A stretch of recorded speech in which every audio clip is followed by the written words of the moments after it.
you're doing these gymnastics in your head all of the time, and it leads to exhaustion. It leads to burnout. Like, I've had to reverse engineer where I'm like, these are the only areas of your life that are allowed to be allergy. And then everything else is you. Yeah. You are not your allergy. Sometimes when you do push yourself a little bit to do something, you realize it like gives you a pass to like, maybe I don't have to be in that like hyper state about X, Y, or Z. Welcome back to EpiPod. Danielle's had anaphylactic food allergies her entire life. And Sarah is a food allergy mom to 2 kiddos. Managing this invisible health condition can feel so isolating. Do you also feel like you have a degree in overthinking? If you're nodding your head like me, then you're in good company. Let's get you off that allergy island right now with people who get it. Ready to dive in? Hey, Danielle. Hi, Sarah. How's it going? Honestly, this is good that we're talking about burnout today because I'm feeling a little bit like I'm spinning too many plates in the air. Yeah. But today we're talking about specifically hypervigilance and how it leads to burnout. Totally. I mean, as an allergy mom, as a person with allergies, we're truly vigilant all of the time. We've talked about this before. Like you've talked about like Walking Gatsby, you know, who's here in the studio with us today. But like how you are monitoring even like what he's stepping in, because by the way, he then comes back into your apartment and steps all over things that you have to then touch and worry about a reaction. No, like he like literally gets in the bed with me and like puts his little paws where I lay my head at night. Right. So Or like, by your mouth, like all of these things as a mom, you know, especially when my kids were little, thinking about everything they're touching, how kids just naturally put everything in their mouth to like explore. I mean, that was so hard as a mom, so hard to just not let your kid be a kid.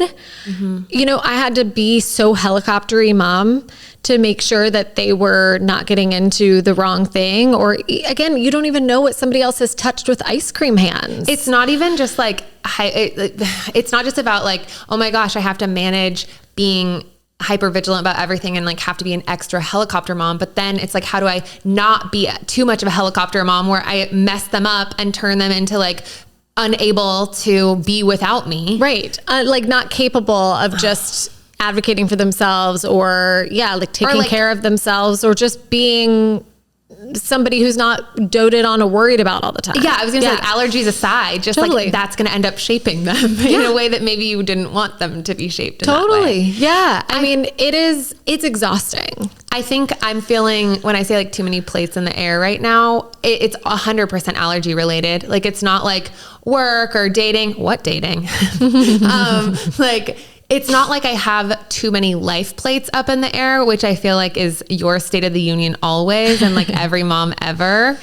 It's the allergy too many plates in the air for me. Like I have a lot of weddings and spring / like pre-summer travel coming up. Yeah. And I'm doing the thing where I feel like so overwhelmed by like having to call restaurants, having to call the hotels, make sure they have a mini fridge. Like, ooh, what groceries am I going to pack? Oh, do I have enough Tupperware to pack it? Oh, like what's the new bag policy? Like, how do I safely get all this food to California? And like, oh, am I going to ruin my friend's trip by them worrying about whatever? It's just like everything with travel is making me feel overwhelmed. Yeah. Which also, it's reasonable though. Like I hear you list those things and I'm like, yeah, actually you have to do, like, that's not you overreacting. Like those are actual to-do list items that need to be done for your safety. And it's just one of those things that it fires me up because A, there's not much that can be done about it. And B, it's not freaking fair. It's not fair. And like, even down to like things that people who don't have allergies would never, ever think of. Like all the girls are booking spa appointments. I was like, no, thank you. And they're like, why? And I'm like, I'm already exhausted. We haven't even gone on the trip. I haven't even done the legwork to call the restaurants we're going to go to. I'm like being a little bit of like, what's that bird that sticks their head in the sand? It's me. Species, Danielle. Like I am already feeling so overwhelmed by it that I am doing the avoidance thing, like the procrastination thing because of the anxiety and the overwhelm of it. But like, do you want spa treatment? No. Like, okay, we're all three of us are going to get massages. I guess you can just be at the pool. And then in the back of my head, I'm like, oh my gosh, well, we're splitting a room. I'm going to be like sleeping in a queen bed with one of my besties. Like if she's getting a spa treatment, do they use walnut oil in their massage oil? Like, is it going to be safe to like relive our college days and share this like fluffy luxury hotel bed with her? Yeah. Like that is where my brain goes. Well, and the thing is, and we've talked about this before, right? You can contact your allergist, Danielle, and you can say, hey, what are the real risks? Do I have to worry about the potential walnut oil on my friend's body laying in the queen bed next to me? And you can get that answer, and you can try to tell yourself that it's all going to be okay. Because it likely is, right? The risk of something happening from that is probably very low. Your logical brain can know those things. I can think of 100 things that my logical brain knows, or I can check with my allergist and I can know the factual, statistical, whatever. But the fact that A, I even had to ask my allergist, the fact that B, I even had to talk myself off of that ledge, that's the part that I think people don't realize. That's the part that you're doing these gymnastics in your head all of the time, and it leads to exhaustion. It leads to burnout. Whether there is truth to it or not, we're having to work through these things, and that is the taxing part. Mm-hmm. It's just a lot, and it's all the time, and it's everything that we do, part of life. Right now, like everybody's talking about the Sephora sale. Like, what did you buy at the Sephora sale? Yeah. And I'm like, the things that I have worn since 2006, like, I don't want to try new things. Like, it is so overwhelming that like, okay, good for, I don't know, the people who are into health that, like it's more natural ingredients across the board in food and makeup these days. But like, you know what that means for an allergy person? Almond oil. Mm-hmm. Mm-hmm. Or which I'm not allergic to, but like I have one of my, and this is like one of my, like, what do you do about it? And for me, it's like truly having community. Yeah. But I can go, like one of my newest close allergy girlfriends, she is like a wellness person. So she does all of the like supplements and vitamins and like wellness retreats that like, I'm like, you know what? I'm good having no probiotics because I don't want to figure out which ones are safe or manufactured in the same facility as, and blah, blah, blah, blah, blah. But like the other day she asked me like, oh, I love your blush. Like, what kind is it? And I was like, hey, you're allergic to almonds, right? She's like, yeah. That's the one thing that we don't cross over on. Mm-hmm. She eats legumes and I like pause off because it scares me with peanuts. And she can't do almond because she's anaphylactic to those too. And I was like, don't buy my blush. Like, don't click the link in my bio, girlfriend. It has almond oil because it's one of those like natural, whatever. It's just, it doesn't matter what it is. It can be makeup. It can be a vacation. It can be your best friend's birthday dinner. Like, it can be a little kid's birthday party. It can be just going to anywhere, like the park, the grocery store with your children. I mean, it can be, like the idea too that like you have to decide, right? We talk about calculated risks and taking some of those for your mental health, for your quality of life. And I think about times when, say, like a neighbor has said, hey, do you want to come over? Hey, we're going to grab dinner at this spot. They have a playground for the kids. What do you being kind to them. Playground for the kids equals like, we can all have a little break. To you, you're like, perfect. Mount Everest amount of new work on my back on a Friday when I've already had an insane work week. Totally. Yeah. And it's better now, obviously, with the boys being in treatment. Like, I'm less worried about contact reactions and things like that, or even just like trace amounts, that I'm so thankful is not in my worry brain anymore. But it certainly used to be. It was near impossible, to be honest. I mean, we would get invited places and just have to turn it down. And whether we, again, actually had to or not is a different story. But sometimes for your mental health, it is easier to just say, no, thank you. Like, it's easier to just say, I need to protect like my sanity and my nervous system right now. Now, you don't want to go down that road all the time and it become like, this thing where you're just snowballs quick. Yeah. But at the same time, like, you do have to protect your peace a little bit. And at the end of the day, like, we keep our house allergen free, right? So like that is a safe place where I don't have to have constant hypervigilance. And so sometimes it is easier just to stay home. We also have had an episode about house rules like that we have for our own homes. You know, it's tricky because yeah, you can keep your house safe, but then what about hosting? What about inviting people over? It's like, well, then you're back to hypervigilance again. What's on their shoes if they didn't take them off? You know, what are all the ingredients and what did the box say about the food that they brought over and didn't bring the packaging? Or, you know, what is the babysitter who came by? What did they have for lunch? You know, like there's, even within your own home, there's a state of constant vigilance when it's not just your immediate family.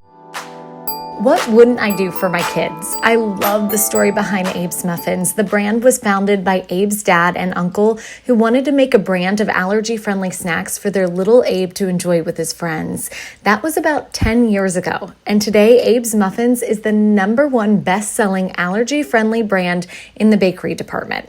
We love hearing about the amazing parents who take care of their little ones with allergies. It's, of course, a learning experience every day, but it's great to know that brands like Abe's help make snack time just a little easier for everyone. It's so real.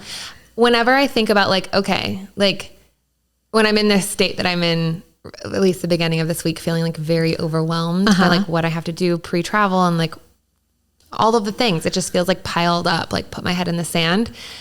And there are really only like 2 things that are unlocks for me. Okay. First, I used to work for this gal here in town, and she's like a New York expat, if you will, like spent all of her corporate career and entrepreneurial career in New York City, like pounding the pavement. Like she's one of those people who has like her habit stacking, like wake up at 5:34 a.m. Like she's like that vibe. Yeah. And I'm like, whoa, this is like so not Texas. Yeah. But working for her, and this was like right like tail end of the pandemic,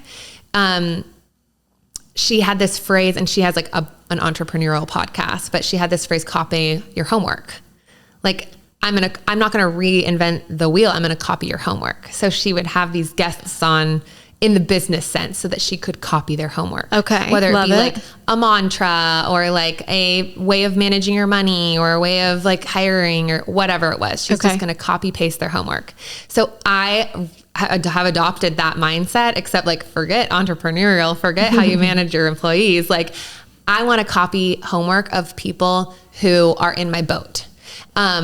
Being 33, not having kids, not having a partner. Like I found this just with like living life. You have to have people in your life stage. And my friends who are moms, they need like, they love me, they feel loved by me, but like at the end of the day, they want to commiserate with somebody who also has only had 2 hours of sleep. Right. And like who also has a husband who's asking to go on a golf trip next weekend. It's like, what do you mean? We just had twins 6 months ago. Like everybody needs somebody in their life stage. Yeah. But I have found that to be so true with health. Like I need somebody who is in my boat, and I want to copy their homework. So the friend, actually, you guys should check out her podcast. It's called Calling in Sick. She has a peanut tree nut allergy, but she also has a lot of autoimmune things going on. Her name's Alexandra, and she is the coolest. But there have been times that I've like recently found myself at the grocery store, and I'm like, all right, this recipe calls for like this spice that I've never used before, or like this weird vegetable or whatever. And I'll text her a picture, or like a fish brand. Like I need frozen fish. Like which one? Just send me a picture of your freezer. Can you? Can you send me a picture of your pantry? Yeah. And I know that she has very similar rules to me. Yeah. But she's like in a really healthy place with her allergy. So like she goes out to eat. And she's like, why don't we go to like my safe restaurants? Like I have a lot more safe restaurants than you do. Yeah. So let's go to one of mine. They have a lot of nuts in their kitchen, and they've never done me dirty. I know the manager. Let's go. Yeah. So like whether it's something I'm struggling with in life or like an ingredient in the pantry. Yep. I'm like, or even like an airline. I'm like, hey, do you fly Delta? Like I usually only fly Southwest, but they don't fly there. So she's like, yep, all the time. Here's how I book. Like I don't necessarily, when I'm feeling overwhelmed, need to do anything but copy someone's homework. Yeah. That's a really, really good tip. And you know, what's funny is I didn't think about it until you said something about the pantry, but I have people all the time messaging me, hey, do you guys eat this safely? Like other moms on Instagram just asking like, hey, I saw this in the store, but they don't want to buy it until they know that somebody else that's similar to them, exactly what you said, can eat it safely. And now big caveat to that, right, is that like everybody is very different. Grooves so like, in treatment, maybe their kids aren't. Right. Like everybody's body, like some people are okay with may contain, some people aren't. Correct. But like when you find the family, or for me, like it's so rare to find somebody who has, other than almond, like the exact same allergen. Yeah. And who treats it the same way. Totally. Yeah. Like once I started being like, just send me a picture of your spice cabinet. Yeah. Is because she had Vermont's, what's that? Vermont's nut free. Yeah. Yeah. That's that and it starts with a G, but it's not Ghirardelli. Giard chocolate or something. Goodiyard or something. I almost said Giardia, but that's that is different. Yeah. Let's not. Yeah, they are going to sue us if we connect those two. No. But knowing that she only eats chocolate that the packaging says like made in a peanut tree nut free facility. Yeah. I'm like, okay, then all of our spices are going to be good too. Yeah. Or like, that's great. And if nothing else, it gives you like a confidence boost to take that calculated risk that 99.99999% is probably okay, but you're just a little afraid. It gives you the little push that maybe you need to snap out of your like spiral over vigilance state and jump into something that's going to open your world up a little bit. The other thing, and this is like, I mean, get a therapist. We say that all the time. Yes. But like something that I constantly am working with in therapy, and it is about hypervigilance. It's like your body can only be in a state of panic for so long. Yeah. So for example, like getting into the habit of traveling on an airplane again without like the mask and the shield and the gloves. And it was like, oh my gosh, 2020 put me in this state of mind where I was like, now I only feel comfortable being on an airplane in a mask. Now I only feel comfortable being in an airplane, wiping everything down pre-boarding and like sitting in a row by myself. Like it was just got out of control. And it took the first couple flights again. As somebody who used to travel when Southwest had every customer was eating peanuts. Right. Never wiped down the seat, never wore a mask. Like I know I've done these things in the past, maybe uncomfortable, but like I was safe. It was okay for me. Like now granted, I'm not putting myself in that sort of position again, but it took me working on in therapy and just like constantly having the mantra of like, well, your body can only be panicking for so long. Like I am going to be in this, like feeling like I'm in the toilet bowl, like spiraling, like, woo, it's giving swirly, for like 20 minutes. And then my body is either going to have like an anxiety attack, which is for me, thank God, very rare. Or like, I'm gonna release it and like start reading my book or whatever. So it's just like building resilience and knowing and like picking my battles, being like, okay, I'm not going to attack all of them, but I'm not going to say no to going on that trip with my college best friends. Yeah. I'm not going to say no. And like, that's going to be the thing that I attack this month. Yeah. And it's going to be uncomfortable. But if I attack that, 6 times this year, if I have 6 travels this year, probably going to be more than that. Then by the 6th, the first one's going to be really uncomfortable. By the 6th one, it's going to release a lot faster than it released the first time. Yeah. And just knowing that release is going to happen. Yeah. Giving yourself that hope. I think part of that too, for me, is allowing myself, speaking of therapy, like we talk a lot about this, like not trying to cover up the feeling or just push through it. Like for me, at least that's what I do a lot with any issue in my life is like, okay, I got this. I got to keep going. I got to keep working, got to keep doing, got to keep, just putting one foot in front of the other. And all of that's true, right? We can't just like give up and fall to the floor in a puddle forever, but actually you can for a little bit. Do you know what I mean? Like it's actually okay and very healthy to have your burnout moment, accept it, feel it, like question yourself, like, why is this happening? How can I like feel it and then let it go? And that's what I've been working on a lot with just allergy life in general. We had a blip, you know, with treatment recently with Graham, which pushed us back. And I had a lot of down feelings about kind of woe is us, right? Like I had this idea of what it was going to be, and now that was shit on. And I have to figure out a way to like not wallow in that.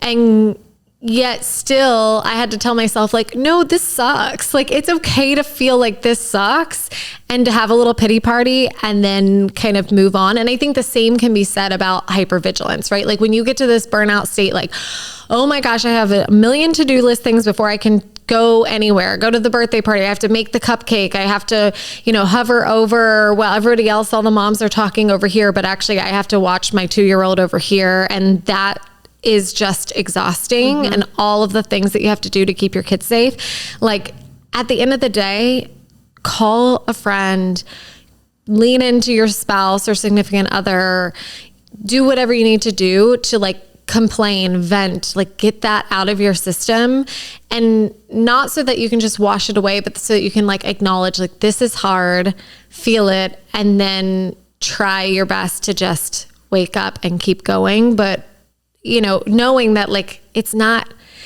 over, it's not ever like gonna stop, but there's moments to like wallow and there's moments to just keep walking. It's like sweeping the dust bunny under the rug didn't actually make the dust bunny go away. Yeah.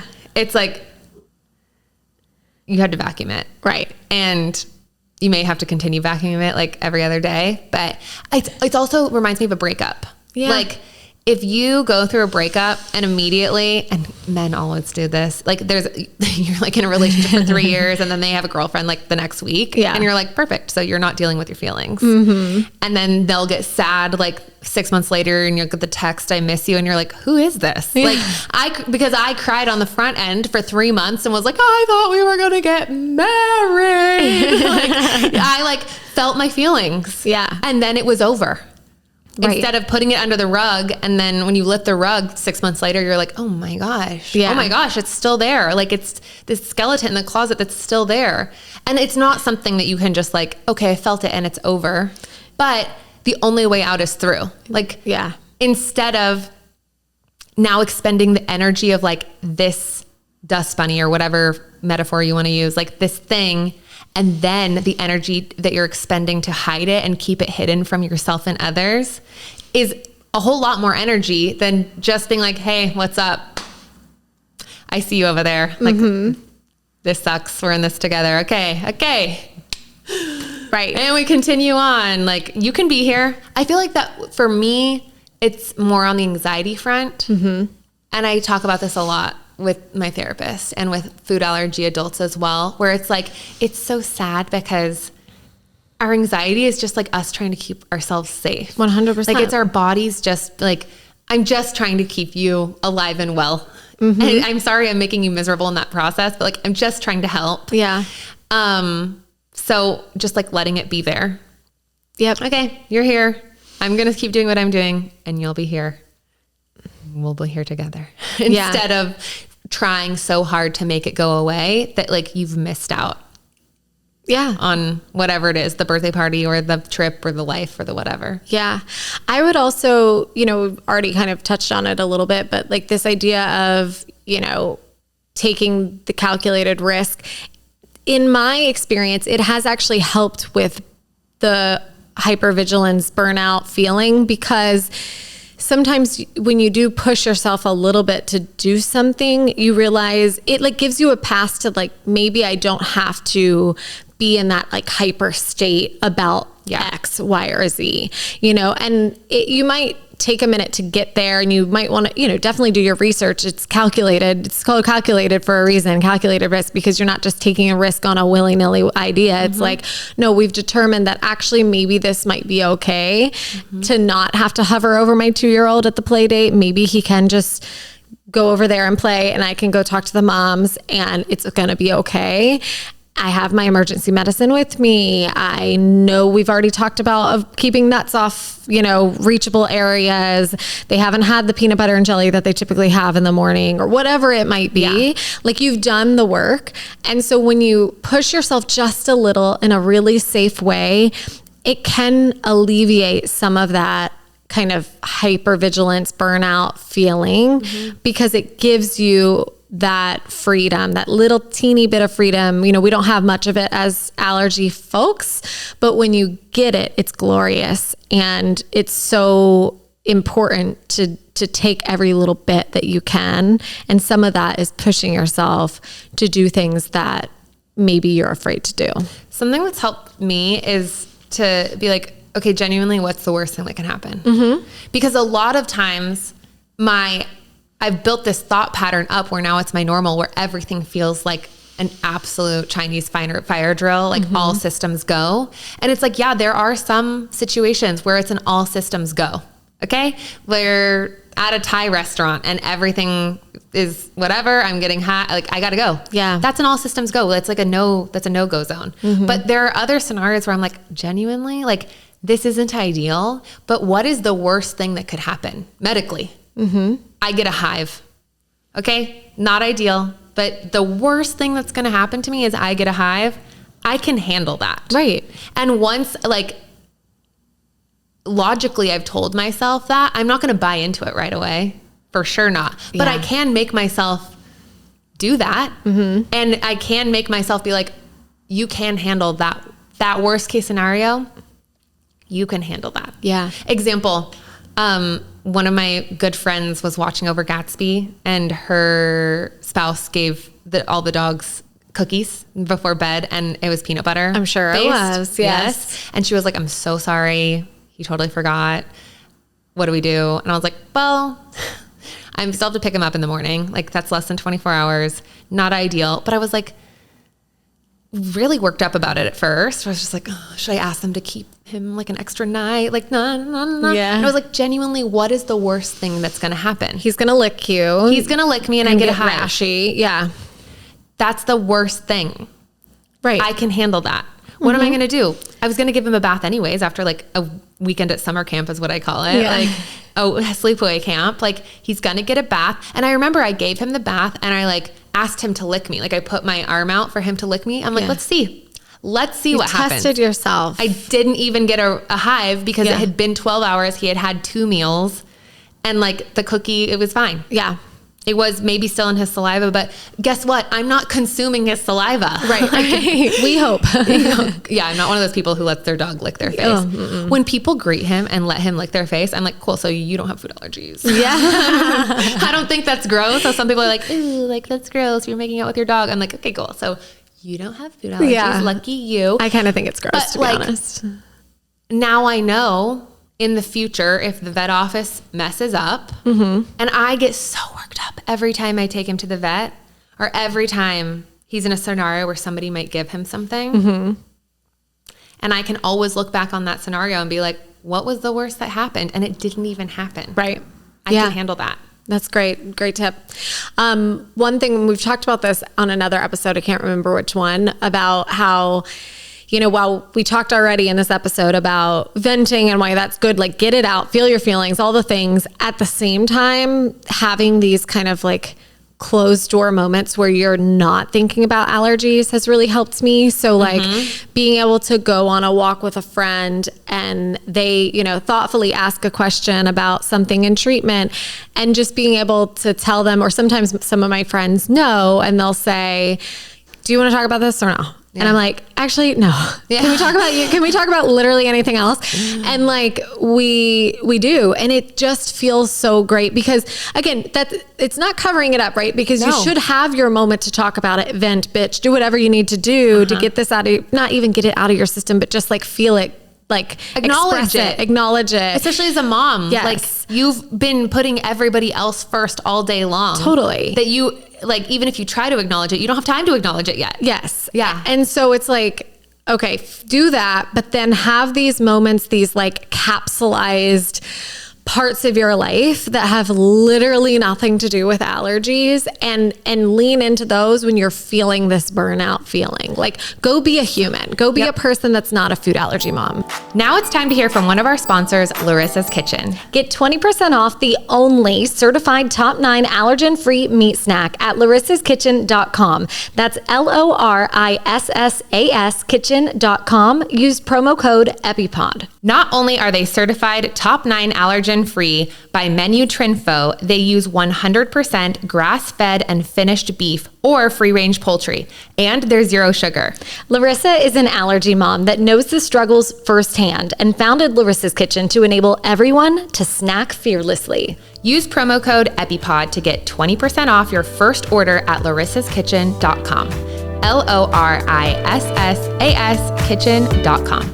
I've made this rule for myself in 2025. Like, I have, but it's the opposite. It's not like, here are areas that are no allergy. It's like, I've had to reverse engineer where I'm like, these are the only areas of your life that are allowed to be allergy. And then everything else is you. Yeah. You are not your allergy. Like, you are Danielle. You are 33. You're a dog mom. You're a great friend. You're a daughter. You love your family. Like, you're all these things, and you're letting this one bullet point become your whole self and your whole brain. And it's like, well, why would, of course it would be like, but I just noticed like that was every conversation. It was my first thought about everything. And like some things, it does have to be your first thought. It will always be, safety will always be my first thought, but it's like, for me, it's what spaces do I allow allergies into other than like my normal, like checking safety, restaurant, food, makeup,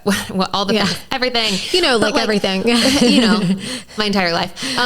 No, but like, there are only a few people that I will talk to about allergies. You being one of them. This podcast is one of the only times where I'm talking about allergies. The rest of the time, thank you so much for asking. I'm exhausted talking about it. Tell me about your wedding. Like, tell me about anything else, like you said.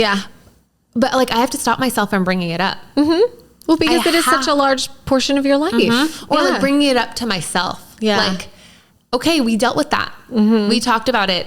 We podcasted today, or like, yep, we already texted Sarah that we were feeling like that this wasn't fair. And now we don't need to tell the next 3 friends that we talked to today about it. We get to be Danielle today. Such solid advice. And it's taken a lot. I mean, we're not experts, and there are people like therapists and things you can talk to about these types of issues to really get like solid tools. But I really appreciate hearing yours because you have lived it for a long time.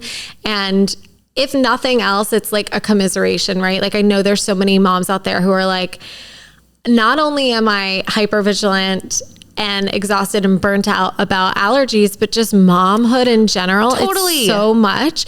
And so it's like, we have the normal people stuff, and then we also have the allergy stuff. And it's just so much that it makes you want to scream like into a void. Or on top of a mountain, or to anyone who will listen. And that is a very reasonable feeling. So even if these like tips and tricks don't work, or, you know, whatever you're feeling, just know that it is so reasonable, so normal. And at some point you're going to figure out what works for you. So just have that little bit of hope too. It's so much. It is. It's so much, and it's so easy to feel alone in it, or to feel like you're overreacting. 100%. I felt that this past week is like, with all this travel coming up that I'm feeling overwhelmed with. I was looking at, we had her on as well, Sally. I was looking at her Instagram story, and she was like, had been away for 2 weeks straight. Like in this like luxe Florida hotel, like all these industry dinners, everything looked like precious. Everything looked like a movie set. Everything looked like a magazine. And I was like, oh my gosh, like, if she can do it, I can do it. Like, you're just being dramatic, Danielle. Like, you're just like, you need to like get better systems in place so that this isn't such a big deal for you. Like, you're only going away for 4 nights. Like, she went away for 2 weeks. And then I talked to her a few days later, and she was like, oh my gosh, I have been so anxious. I had so many woe is me moments. Like, I'm so glad I can talk to you about this. And I was like, perfect. We're all in it together. Like, no matter what, if you're living with allergies yourself, you're a mom with allergies, whatever, your grandma with allergies listening, like, we're sharing different but very similar experiences. And yeah, at the end of the day, gosh, you are not alone. Yeah. Yeah. And you're not dramatic and you're not crazy and you're not overreacting. Yeah. And you're not struggling. Nope. You're just bearing silently more than everybody else. Yeah. So at least I hope by us not being silent, it can make you guys feel less alone. Yeah. Yeah. Okay. Well, I actually do feel a lot better after that. Me too, actually. I was feeling a little burnt out, but now I'm, recharge. Let's go. Let's go. One foot in front of the other, but I'm not burying my feelings. Oh gosh. See, here we go. It's okay. I am so proud of you though. Like Thank you. I have seen like, even just in the time since we started this about a year ago, like you are so much more, like you're doing everything that you always did before, like capable, like handling it, taking the brunt, like all of it. But you're like so much more willing to be like, this isn't fair. Yeah. Or like, I love seeing Spicy Sarah being like, this isn't okay. Yeah. I mean, it does. It feels good to speak it. And I know when we talked about grief and stuff too, it's like everybody was like, oh, thank you for putting like a word or just even like a idea to what I was feeling. Like saying it out loud is important. So yeah, we're all in it. We're all in it. We're doing it. I have one very last little tip. Oh, okay.